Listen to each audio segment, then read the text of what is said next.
Good afternoon, everyone, and thank you for joining us today. My name is Brecken Branchstrader, and I'm the Senior Editor, Gemstones at National Jeweler. I'm pleased to welcome you to the latest episode of My Next Question, National Jeweler's new webinar series, sponsored by RDI Diamonds. Today's session is hosted by our Editor-in-Chief, Michelle Graff, and features Annie Doresca, Chief Financial Officer at Jewelers of America and President of the Black and Jewelry Coalition, and Elyssa Jenkins, Director of Membership and Digital Content at Jewelers Vigilance Committee and Vice President of the Black and Jewelry Coalition. Before I turn it over to Michelle to get the webinar started, I just wanted to let our attendees know that if they have a question, they can type it into the Zoom Q&A box. I will be back on at the end of the discussion to share the questions with Michelle, Annie, and Elyssa. Also, today's session is being recorded and will be available on the National Jeweler website on Friday. Now I'll turn it over to Michelle, and I'll be back on to field any questions at the end. Thank you.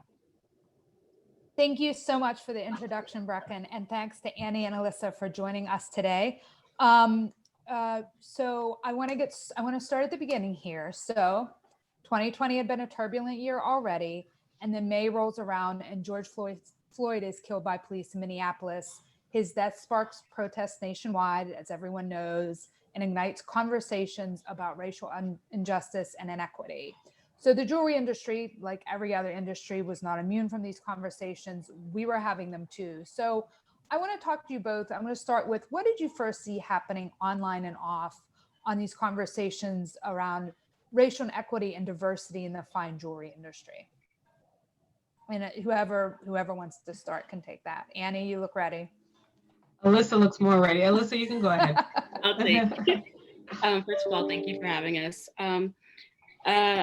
Back in June, when the social awakening happened, a lot of us Black professionals in the jewelry industry were contacted for support and people checking in on us to see how we were doing, but also to be on task force calls, anti-racism task force calls, as well as webinars just about race and the jewelry industry and race in America.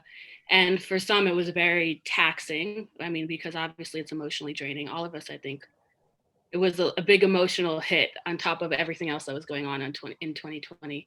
But a lot of people were waking up allies or wanting to be allies. And that kind of rolled into more and more conversations where us as Black people met together and decided, like, let's see what we can do about this. So for our industry, right? For our industry, yeah.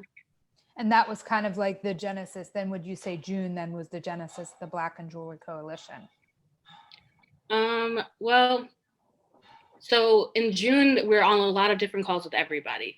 July as well. But then we started to be on, us Black people started to be on so many different calls that we're like, well, I never had a chance to meet you or you or you. And we didn't even know that all of us were there, or that we had so many Black people all throughout the jewelry industry. So Elyssa, was like, do you guys want to have a meeting? Let's all like discuss, vent, see what we want to do about this.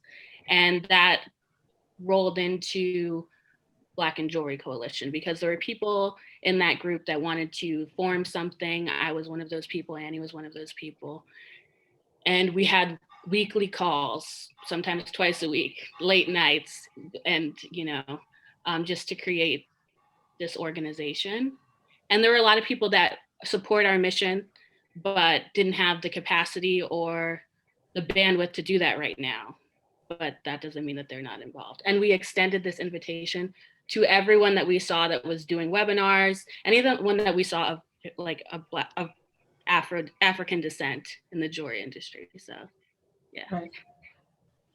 Anyway, did you want to say something? Yeah, I just wanted to say, I think Alyssa's selling herself short. Part of that story is that I facilitated a discussion with Jewelers of America. It was diversity in the jewelry industry, and I think that was excellent. I was on that call. It was excellent. It was great. Right. So perfect timing. Like at that point, I did not experience knowing I would say pretty much anyone in the Black community within the jewelry industry.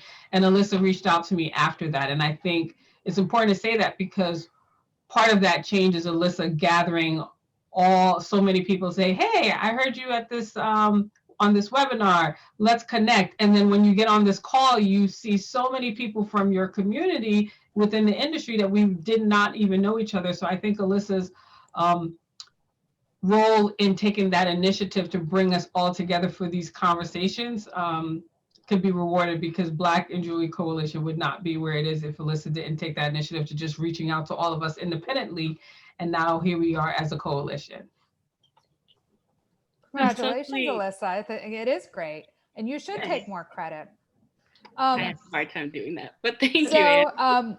So why do you think, so we're going to get more into this later, but a lot of the conversations that sprung up were around of there's not enough diversity in upper management at the big jewelry companies. There's not enough representation of Black designers at the jewelry trade shows. There's not enough, there's not enough diversity in jewelry advertising. And Annie, you and I have had that discussion in the office before. Like, how can you tell how a piece of jewelry or a particular gemstone is going to look on you if you can't see it on somebody with your skin tone?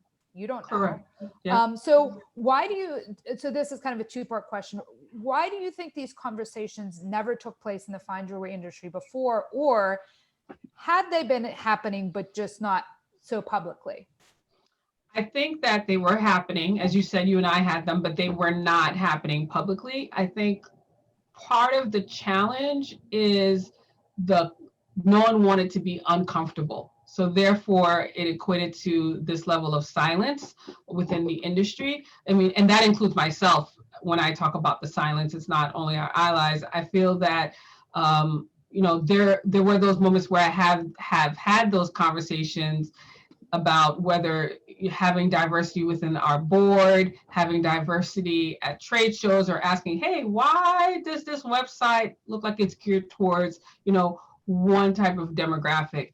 And I think that's where George Floyd comes in, where I feel that more so our allies had reached a point where they said enough is enough. It's not that the Black community wasn't doing anything. We were having conversations. We were not aware of each other. There was not an awareness of who we were within the industry, and therefore our power was limited. Now that we are here as a coalition, we're bringing awareness, and I think our power will be utilized more in a lot of these important discussions. And I know at times people in the past, when you ask them about being diverse, like, well, we are diverse. We have women in our organization. We have people of color. This is at least for Black in Jewelry Coalition, this is a deeper conversation about adding more Black people into the conversations and being more aware of emerging designers that exist in the jewelry industry, and making them being more recognized for their great talent and their great work. It's just so many different levels. So the conversations were happening. They were just happening in small little segments. And here we are today, where we can have these types of webinars and continue to bring awareness to who we are, what we're about, and what we do within the jewelry industry. Okay. Elyssa, anything to add to that? I agree with everything Annie said. The other side of that is there are a lot of people that, when I was on some calls that weren't the anti-racism task force calls, but just general calls that I had during that time, that were saying, well, I didn't realize that this stuff happens. And that this happens to you, really? I didn't think that happened anymore. Just like very surprised that racism is still alive, but willing to learn on how to be a better ally, which isn't something that has always been done. It's usually like, oh, that doesn't happen, and dismissed. Or just like, as a white woman, I would say that's part of white privilege, like not having to think about race as a factor in your life. So if in your mind, if like, I don't have to think about that, then, oh, well, that doesn't happen. But like, how would I know if it happens? It would never happen to me, because that's part of a privilege of being white. You don't really have to think about that kind of stuff. Right. Exactly. And I think on top of that, Michelle, it's also about, so let's reverse that. Being a Black woman, it's exhausting to always be that person to bring it up, because it could appear as complaining all the time, or, always seeing that there's an issue. And that's, what I feel that the experience has been, is like, you don't always want to be that person saying, this can be done differently. And it's exhausting to have those conversations. So although you don't want it, I have come to the reality, to your point, you will never understand as a white woman certain aspects that I have experienced. Therefore, it is my responsibility, along with all others that are in the Black community, to speak out, and to, if we want change, then we have to be proactive to make those changes. Yeah, but to bounce off of that, it's sort of our job, but it's not our job to teach white people about the Black experience, because Lord knows there are enough books out there, enough articles, enough since before I was born, since before Annie was born. So it's like the information is there. It's just that people are now waking up to be like, oh, let me actually read this or learn a little bit more. Right. Let me actually understand the history and, everything that goes on. And Annie, for me, a great example was that wonderful Newsday article you sent me about the racism in real estate on Long Island, and people, how they treated Black home buyers and Hispanic home buyers different than white home buyers. And it's eye-opening and fascinating. Yeah. I mean, go ahead, Elyssa. I mean, I have my master's in biomedical science, so I was always in I had my degrees in Spanish and biology. And sometimes in education, even, it's like, oh, well, you only got in because you're Black, or you only bet that you got this because you're Black. And it's really discrediting to all of the hard work that we do. And we have to work twice as hard. And then for a small slot, because let's face it, there's not diversity in so many different avenues of just the world right now. It's not just the jewelry industry, but since we are both in the jewelry industry, we're like, this is our sector that we can fix, or that we try to fix. So yeah. Right. So the organization has an advisory board, of which, full disclosure, I'm a member, but ultimately it's led by a 9-member board comprised entirely of Black professionals. Can you talk a little bit about the thought process behind how the board kind of came together? And I know you two are 2 of the 9. You're all considered co-founders of the BIJC. Yeah. So good question. I think what was great about the fact that we started with small conversations is, once we started to ask people what their thoughts were, or their experiences, everyone somewhat knew someone in the industry that either they've had these conversations, like you and I have had these conversations, as we said, Michelle. And so that actually made it easier to say, we know the allies, and we are now reached out to everyone, say, hey, who's willing to dedicate their time and energy towards this cause? And the response was overwhelmingly positive. We have a limit of 35 board of advisors.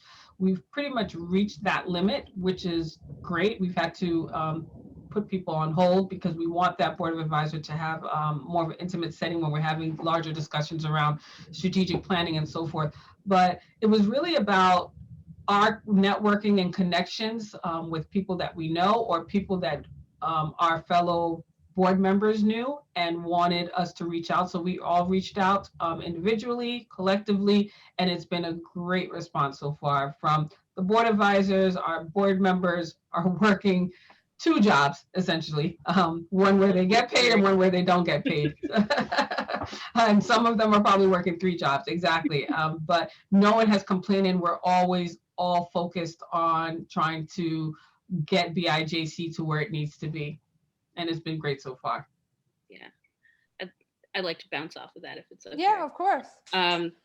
Perfectly said, Annie, as usual. But I just want to say that a big part of our choosing who our board of advisors are, as well as directors, was we wanted a full representation of the jewelry industry in terms of the different sectors. So we have people in mining, we have people from internet, we have people in Europe, Africa, we have people from trade organizations, corporate, designers, watch. We have an actor. We have Aldous Hodge. Yes, He's yes. going to come up in a new movie soon, but he's also a neurologist. We have like such diversity, and it's really just amazing the support that we've had. I was a little scared, honestly, when we were making Black and Jewelry Coalition, that we were going to get a lot of backlash from people, you know, who don't think that racism exists, but it hasn't happened. The opposite. Yeah. And nobody has denied an invitation to be on our board of advisors. So. Yep. That's wonderful. And to clarify, because I think somebody actually sent in a question asking this before, this is an international organization. So you're looking to pull people from all over the world. It's not just limited to the United States. Is that correct? Correct. We are global. We are the first international organization that focuses on the advancement of Black professionals in the jewelry and gem and watch industry. And were there any other groups or organizations, and it doesn't just have to be in the jewelry industry, but in the jewelry industry outside of fine jewelry, that you look to as a model when setting up the BIJC? I know, and I have a limited understanding of the history, but the Women's Jewelry Association, which has been around for decades now, came about because women were like, okay, let's get together. It was when there weren't as many female designers, female executives, etc. Was the WJA model for you? Did you look at organizations outside the jewelry industry, or did you just kind of build it from the ground up? We did it from the ground up. We could, because we're the first, we did not compare ourselves to any organization that exists. We could not compare ourselves to any other organization that exists. But what we did realize as we were developing is that we could be extremely complementary to many organizations, trade associations, and companies that already exist, be it, Jewelers of America, JVC. There are ways that we can complement each other. If there is a gap in a search for a diversified pool, we can assist in that. We are looking to bring out many initiatives where the answer can't be, well, there aren't any. There aren't that many Black designers. There aren't many Black retail stores. We don't want to hear that answer anymore. We are going to provide the resources on our website so that these questions there aren't any. There are, and BIJC can show you that by going to our website. Exactly. We're meant to be a hub of resources and connect the dots for a lot of people, Yep. Especially Black professionals who are new to the industry and don't really know. There's so many, we all know there's 1,000 organizations in the jewelry industry. We do love our Like organizations. We love our acronyms. We love our acronyms. So like, it's about kind of bridging that gap where it's like, whoa, I'm overwhelmed. It's like, first they come to BIJC and they're like, we're going to share, like, for example, I'm a little biased towards JVC, but JVC has a free FTC guide. And it's like, how do I advertise my jewelry online, right? So like, if we have like in our resources page, we'll share links from other groups where it's not really about our mission, but a resource that they can use. So it's about connecting the dots and bringing people together. So I'm going to read the BIJC's mission statement, and then we're going to break it down a little bit kind of by your different initiatives. So the mission statement is to strive for the advancement of Black professionals within the gem and jewelry industry through networking, education, representation, and abundance of resources. And then your website, which is, by the way, blackandjewelry.org, and we're going to drop that into the chat later so people have it. List your initiative, which include, we talked about a little bit, help Black jewelry designers get better access to funding, mentorship, education, and help them develop relationships with the industry suppliers, to increase diversity in the hiring process at the industry's major companies and trade organizations, more inclusivity at trade shows, and more diversity in jewelry advertising. So let's talk about a few of these today. Are there any of these ones? Is there one that you say, this is kind of our top priority now looking to 2021, or this is where we most want to start, or are you trying to tackle them all at once? I think it'd be great if we could. Sometimes it feels like we are organically, which is great, but our most immediate project is the Shop Black directory, which we're trying to get on our website, which is essentially having a list of Black designers where anyone can shop on that Shop Black designation on our website. And these can be designers that are members or non-members. Right. That's irrelevant. Separate from And then that, it's both kind of, sorry, Annie, it's Go both ahead. kind of geared towards consumers who want to buy from Black-owned Exactly. businesses. And if I'm exactly. a retailer and I say, I want to increase the diversity of the representation of the stock, the designers I have in stock, let me go and see like who is on there, whose aesthetic kind of matches my customer, matches my store. It can be a resource for both. Exactly. Perfectly. Well said, Michelle. And so that's one. The other piece is the membership directory. We are we have a long list of members that would like us to start. And so hopefully by mid-January, we will be in effect where those that are members have access to a lot of other platforms on our website. We are allowing our first year of membership to be free. Thankful to a sponsor that has committed to do that for us. So we are extremely grateful. And that will allow a list of our members. We've already had some people just say, it doesn't matter if you can get membership for free, we're still paying. And so that's been great as well. In addition to that, we are looking to provide scholarships for emerging designers. Again, that's already starting to happen, and that should be in place by January 2021. And so I think those are the top three in terms of most immediate. All of our initiatives are important.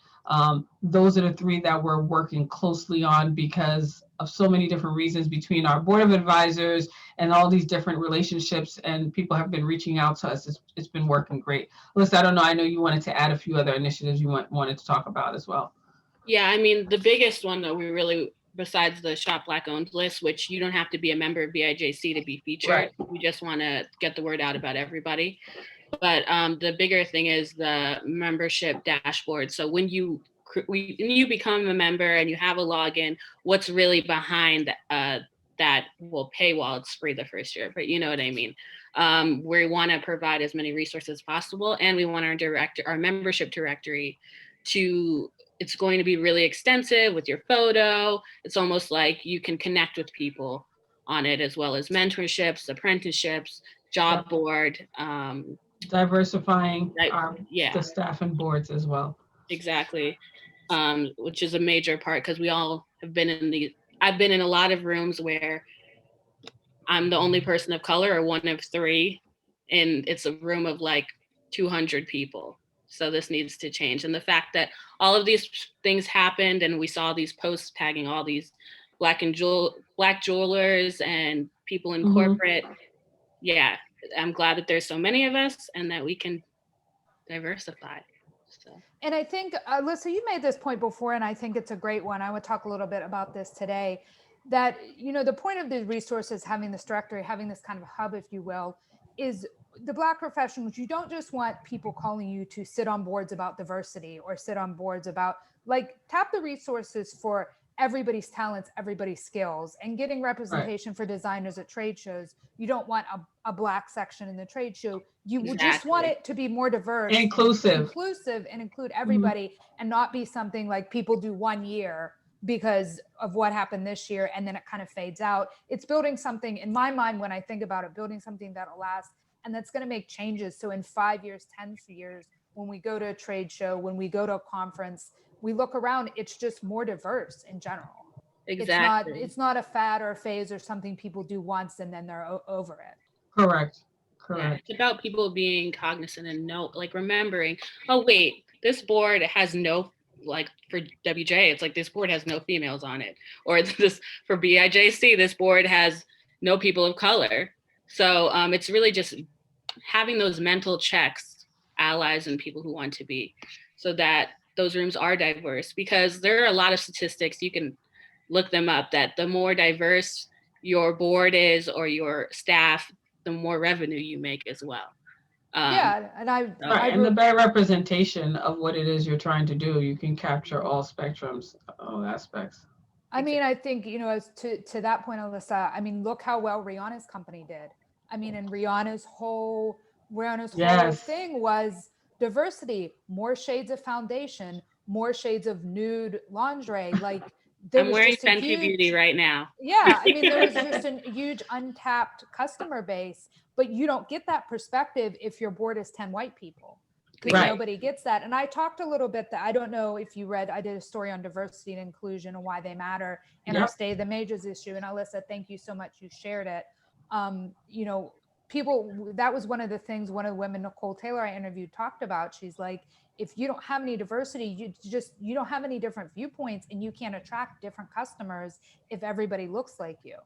Yeah, and that's part of BIJC's mission, is making a more hospitable environment for the consumer. Because I just got engaged, but like, I saw that earlier. I was going to ask, congratulations. Thank That's you. really nice. Let's have a little peek at that. Ooh, It's very nice. Finisher for working with my fiance.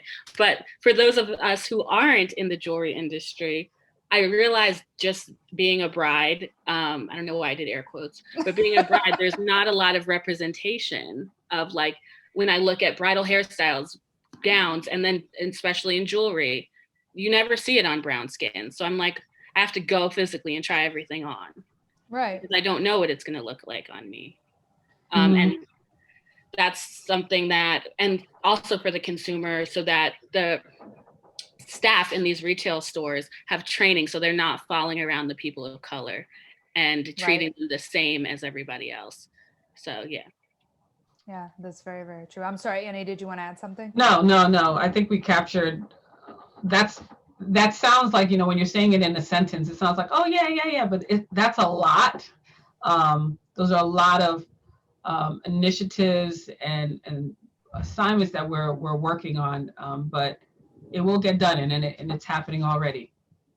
So do you have anything planned, like first in 2020, we're going to start with this specifically, or you're working on all three of these things we just discussed simultaneously? The membership directory, I think, is already in the process. Obviously, when there's a grassroots organization, there's also the need for funding in order to make certain things happen. So that's a step, and a plug as well for anyone that's on the call that would love to sponsor BIJC. But we want to get this directory in place because of the overwhelming response of membership request applications that we've gotten. We need to get that in place, and hopefully we can do that by the end of January. And then I would say the Shop Black, I think, is really the next right after that, if they don't even happen simultaneously. So you expect to see those two definitely in the early parts of 2021. Yeah, I think there are two things that I wanted to say about that. So first and foremost, today is Giving Tuesday. Yes. Okay. I saw you tweet about that. Yes, I did. I tweeted because I'm the chapter liaison for WJA. I work for JVC, and I'm with BIJC. So I'm like Giving Tuesday crazy right now, all these nonprofits. But if you would like to give, if you're watching and you would like to give to BIJC, no amount is too small. Yep. And the link, we dropped it in the chat. There's a donate button on our page, and that would be amazing. The second thing I wanted to say was, we have all these initiatives, right? But our 9 board of directors are so skilled in these different facets that each of us is a chair of a certain committee. So, for example, I'm the chair of membership and sponsorship. There's our corporate outreach chair, Maya Owens, my coworker at JVC. There's an education chair. There's Adrienne Sinogo, she's a gemologist. We have a nominations chair. I want to shout them all out because they deserve it. Yeah. Nominations chair, Reginald Johnson, like he goes by Reggie. Who else? Communications and PR chair. Barnett, we can't forget her. She works for GIA. Nellie's great. Reggie's great. She's amazing. Yep. And these all of the are Malia McNaughton. She's our treasurer. Lisa Garris. She is our secretary. Am I forgetting anybody? Yes, Lisette Scott. Lisette Scott. She just got married. Yes, events chair. There we go, and she's our events chair. So the good thing is we're all juggling a lot, but each of us has a designated focus, right? And we're also expertise, or we call ourselves experts because I think we are in these different. I think that's fair. That we're in. I have a tendency to undersell myself, and he's working on me with it, but still working on it, right? But no, thanks for doing that. Right. So I think we covered all 9 of us have our focus. And I think that's what makes BIJC great and different. As you know, I always tell people there are 9 of us. I've never met any of these 9, the other 8 in person, and didn't know them before. But we have accomplished so much over the summer, and that's phenomenal. I compliment that all the time. The fact that we're able to start an organization, run it, already start getting funding, and we meet pretty much every week, and we've never met each other in person. But these boxes that we see in front of us now have played an integral role of connecting us, and we're shining together, and we're going to do great together, continue to do great together. I think it's kind of ironic, all the kind of connections that have come out of this time when nobody's actually able to physically meet, right? But it's Right. like, without going to trade shows and doing all these kind of other things, it freed up a lot of people to connect in ways that maybe they wouldn't connect before, even if it's not physical in person, right? Like, who knew that, at the beginning of this year, before George Floyd, before we, when COVID was first starting, who knew that this would come out of this year? Yeah. All of this chaos. Yeah. But so that's one, Annie, though, I'm glad you brought up Zoom, because that's one of the questions I wanted to ask. Are there any plans for any physical BIJC events in 2021? Or are you just kind of saying too hard to say now, when, especially in New York and some of the bigger metro areas where things are going to return to normal? Or are you trying to maybe plan something for the summer? We actually are working to put our strategic plan together. That's my assignment. And I think at that point, with our events chair, Lizette, we'll be able to determine if we can have an in-person event. Wouldn't that be great? But there's so many uncertainties right now. But who knows? We will definitely have events in 2021. We're just not sure if it's in person. Right. And I think that's everyone's story. Right. I mean, we're already seeing trade shows for April being canceled and put online, because I think people are just that unsure about how this is going to go. Yeah, exactly. It's tough. So how can both individuals and companies, how can they become involved in the BIJC? And I want to be more specific when I ask this. What kind of help do you need? What are you looking for from the industry? You mentioned donations, as every nonprofit organization needs. The donate button is on your website. What kind of other help would you need from the industry? Or do you feel pretty set right now between the board of advisors and all the co-founders? So, Annie, did you want to take it, or should I start? You can go and I'll go after you. It's fine. So we've been having a lot of behind the scenes calls with people who have reached out to us that want to get involved. And we're always happy to take those calls on ways that we could collaborate. They want to run some initiatives that they want to do by us, or maybe partner with us on their initiatives and share our page. And we're always willing to do that, because A, it helps get the word out about BIJC, but it helps create the inclusive environment that we want. The other thing, as you know, is to donate, become a member, because then you're going to be abreast of all of our newsletters, and we send updates to our members. So yeah, Annie, did you want to bounce off of that or say anything? No, I think it's important to say that, aside from our fellow associations and so forth, I think it's important for them to be members as well, because within the corporate membership, it supports emerging designers. I think that's a different aspect of what our membership entails. So when someone joins as a corporate member, depending on what tier, that sponsors an emerging designers membership. And so that would be great, if we had many of these associations and companies participate, because indirectly they're helping an emerging designer get access to these resources as well, and the mentorships needed.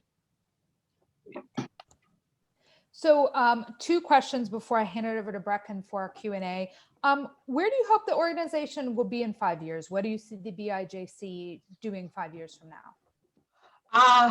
Unfortunately, I say unfortunately, the fact that BIJC has to exist says that there's a problem, right? We have to now create this association to focus on the advancement of the Black professionals. I think 5 years from now, myself, I've experienced some challenges within the industry.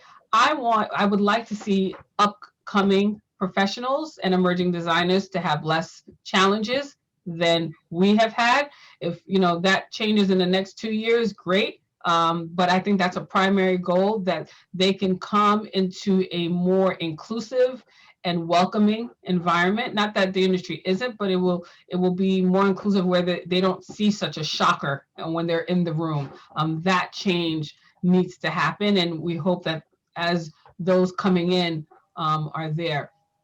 In addition to that, those that are already in existence, those that already work in the jewelry industry, that it becomes a lot more inclusive, where it's not exhausting, where it's all this conversation is happening from one person. Hopefully BIJC can make those changes happen organically all across globally.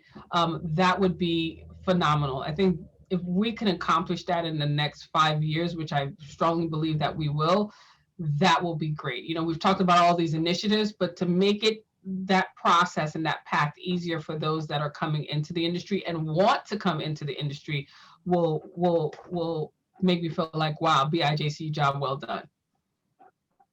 Exactly. Because I feel like also a lot of people that are in corporate or trade kind of stumble upon the industry. At least I did. Yes, same here. It's a great industry to be a part of, but you stumble upon it and then you're like, well, there's not representation. And it becomes a point where I'm not shocked. Like in the beginning, I wasn't shocked that I didn't see any Black people. I was more shocked when I did see Black people at events. I was like, wait a second, never met you before. Hi, let's be friends. Yeah, I think that we really want this to stand the test of time and not really just be about a moment. It's about creating lasting change.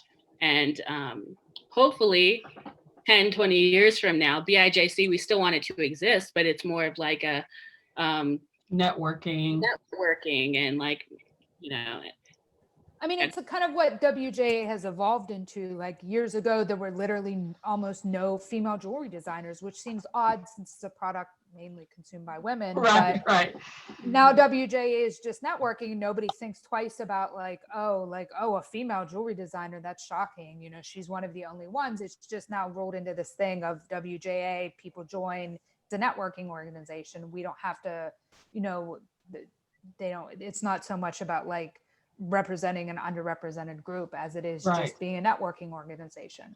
I think that's a great analogy. So that would be phenomenal if that would happen as well.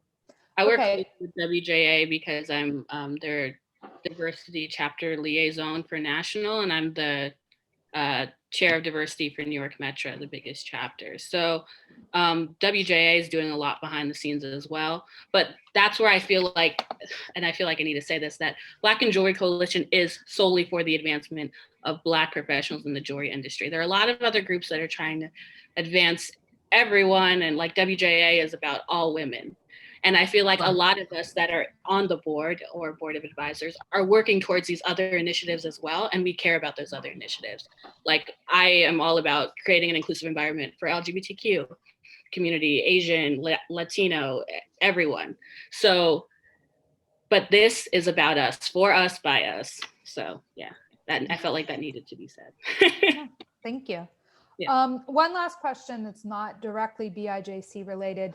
Do either of you have a favorite piece of jewelry? And if you do, can you tell us the story behind it? Because I think that's one thing that people are always interested to know, like everybody's kind of long-term relationship with jewelry. What's your favorite piece? Where did you get it? Elyssa, I might have a guess about what yours is. Yeah, I mean, nice favorite. This is my favorite piece of jewelry. My other favorite piece of jewelry was a pearl necklace that I got when I was young from my aunt, Paulette. That's also my middle name. And I don't know, as a kid, it's like, wow, real pearls. Like I was really little. So even now it looks like it's aged a little, but it has a lot of meaning. So yeah. The nice thing about jewelry, I mean, so much in the world's disposable, but jewelry is really something it's not going to end up, in the trash. You keep it forever. Yeah. And you always remember where you got it and who gave it to you. Annie, do you have a favorite? I have two. I think the first one is my pearl earrings that I wore for my first communion, and then my two daughters wore it for their first communion. So that's definitely a favorite because you hold it for a while because it means something to you, but when you see someone else that you love wear it, it Right. creates this other different relationship, and so that's great. And the other is, so we talk about Black-owned jewelry and businesses and designers, and I realized this year, I was like, wow, I don't think I have a Black-owned jewelry piece that I was just trying to circulate and figure that out. So these earrings I got from one of our board members, Lizette Scott from Gem and Rico. And I have another pair coming from, made by Malia. Malia is our treasurer. So I'm really excited about the progressive foods. And right, and Elyssa has her nose ring. So this one is actually like, oh, I'm enjoying this. My husband got it and surprised me, which is actually a big thing because he doesn't know how to surprise me to do anything. So that Wait, your husband picked those out? Yes. That's really good. He's it's really good because he's not good at picking jewelry or surprising other than my engagement ring, but he did really, really well with these. Those are amazing, Annie. I've been admiring those the whole time, and those are Gem and Rico. Gem and Rico, yes. Okay. So. And a lot of these designers, I feel like you can't go wrong with their websites. It's like direct them to the website, and whatever you get, you're fine. Yes. Yes. Oh, those are great. Yes. Cheers to Annie's husband too. That was a great pick. Well, thank you both so much. I really appreciate you taking the time to come on My Next Question today. And I know we've had a couple questions come in. I see them at the bottom here, and I'm going to hand it over to Brecken. She's going to read a quick word from our sponsor, and then we're going to get started with the Q&A. Brecken? Okay. Thanks, Michelle, Annie, and Elyssa for being here and for such an amazing open discussion. We really appreciate it. And thanks to our sponsor, RDI Diamonds. As a reminder, you can still type questions into the Zoom Q&A box below, and we'll try to get to as many as possible before the end. While we compile the Q&A, I just wanted to say a quick word about RDI Diamonds. RDI Diamonds, the selection you want, the quality you need. Thousands of diamonds, that's just the beginning. RDI offers a wide range of services and support to help you succeed. From flexible memo options, a partnership with De Beers Group Industry Services, to generous stock options and cost-efficient shipping. RDI's goal is to provide the highest quality of both care and diamonds to your store. Visit rdidiamonds.com today to learn more. Now let's jump to our listener questions.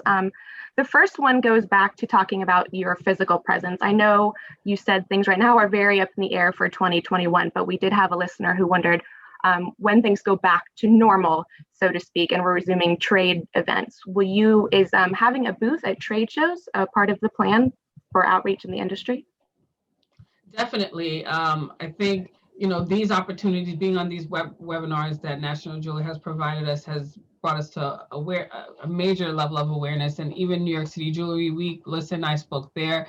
The more we're able to reach out and for more people to be aware of us within the jewelry industry, the better it is for us, the quicker we can make change within our industry. And so we would love to be at a lot of these future in-person events once things go back to normal.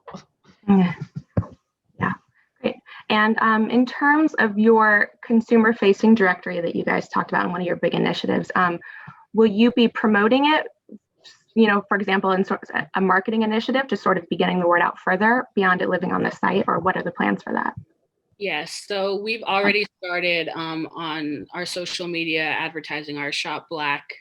We didn't start advertising the list yet because we're working on the back end, but we've been posting some of these accounts that we are going to feature as part of just getting ready for the holidays. Think about shopping Black owned.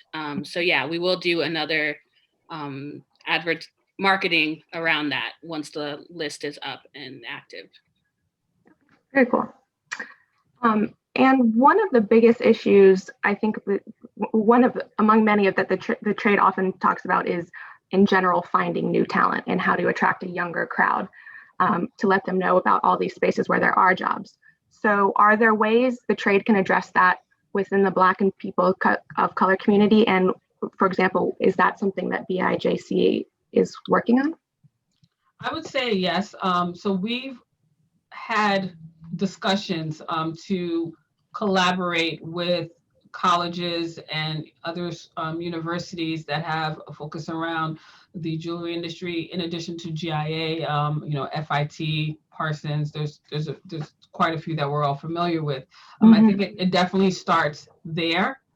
in terms of the mentorship, the awareness, and we plan on doing that as well. Who knows, maybe in the long term, BIJC will host our own, career panel or collaborate with someone who already does within the industry in order to really promote the youth to come into this industry, because that's I think a struggle that we're all dealing with, is just making sure this continues.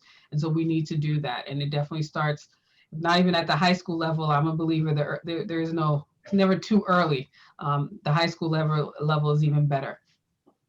Yeah, definitely. Great. I mean, Elyssa, you mentioned you didn't know there were jobs like this in the fine jewelry space. And Annie, you've said as much before. I mean, it's not just like, you don't just have to be a jewelry designer to be in fine jewelry. There's many, many, many different jobs. I mean, look, I'm writing about jewelry, which maybe people don't realize that's an avenue. Exactly. They need to hear about all the different levels of being a subject matter expert, not only being a designer, but you can still be in finance, or you can be in IT, or you can be a chief diversity officer. We have all these people on our board of advisors that are within our jewelry industry that are corporate professionals as well. It's a big industry. There's a lot to be done and a lot that people can do. Yeah, the industry is vast. Yes. And then we had one retailer who commented, as a Black-owned retailer in Philadelphia, I'm curious about your husband's and fiance's experience with retail jewelers purchasing and or designing your engagement rings, or I guess just jewelry purchases in general. Annie, do you want to go first? Well, my husband actually bought mine online. I think I didn't ask him his experience. I think I was so happy that I got it that I didn't ask him what his experience was. I'll be honest with you. But I know from the past, he has not had an issue. I think we've always liked to see that this can be more of a diverse area when you walk into these stores, and how you're being helped. But I really don't have an answer for that, because he purchased his online and he enjoyed that experience more than anything, just the fact that he was able to just get it remotely. Well, Elyssa, I don't know if your fiance had a different experience. So my fiance, since I work as a Jewelers Vigilance Committee and we have a board of directors of 40 people, some of them know me, and my boss, well, they all know me, but my boss connected him, Tiffany Stevens connected him with Jeff Fisher, and they had a sit-down meeting that I had no idea was going on, where he sat down, looked at a bunch of diamonds, and like it was really heartwarming to hear about later. That's nice. I know that I have a lot of friends that their boyfriends are looking at possibly proposing to them. Hopefully my friends aren't watching, but I have a lot. So they'll reach out to me and they're like, I have no idea what to do. Like, I don't want to get ripped off. And how do I avoid that? So I try to connect them with somebody who's trustworthy. And that's a plug for JVC. We have, you could look at our membership directory, and a lot of those, all of our members have signed a code of ethics. So, but yeah, it is hard, especially if you're going in person to shop. As a guy who doesn't know anything about jewelry, I think there should be more guides for them. Yeah. Yes, definitely. Like, so you want to propose guide. Like, I think a lot of organizations should release some sort of thing like that, so it's out there for them to get. And Elyssa, I mean, with your friends, if they're men who are Black who are wanting to do this, is there an extra layer of like, man, I feel uncomfortable going into a store because I feel like people are looking at me like they don't really want to help me? Is that part of it too? Yeah, that's part of it. And just like, well, they're going to think that I can't afford it. Even when I was going dress shopping, I was thinking like, well, I have to dress nice so they know, like, not to give me some cheap stuff. Like, I want the real deal stuff. And it shouldn't be that way. We should be able to get whoever we want. Right. We have to do an added layer of, and you know how Black people code switch, like the way I talk to you guys or a corporate, or it changes all the time. So when we walk into these institutions or these retail stores, it's very like you code switch to hello, like, please respect me, and we shouldn't have to do that. Yeah.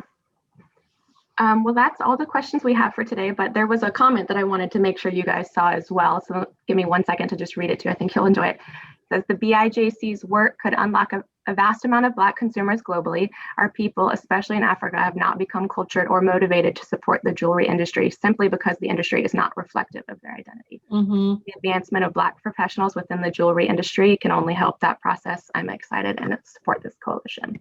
Great. Oh, thank On you. that note, I'd just like to thank again our guests, Annie and Elyssa, for joining us today, and our editor, Michelle, for hosting. You can tune in for another episode of My Next Question next Tuesday, December 8th at 2 p.m. Eastern, where I will host a discussion with 3 American gemstone cutters about how the market is changing, current trends in stones, and more. You can read more about it and register at nationaljeweler.com/webinars. I'm dropping that link in the chat right now. Thanks again for joining us today, and please take care.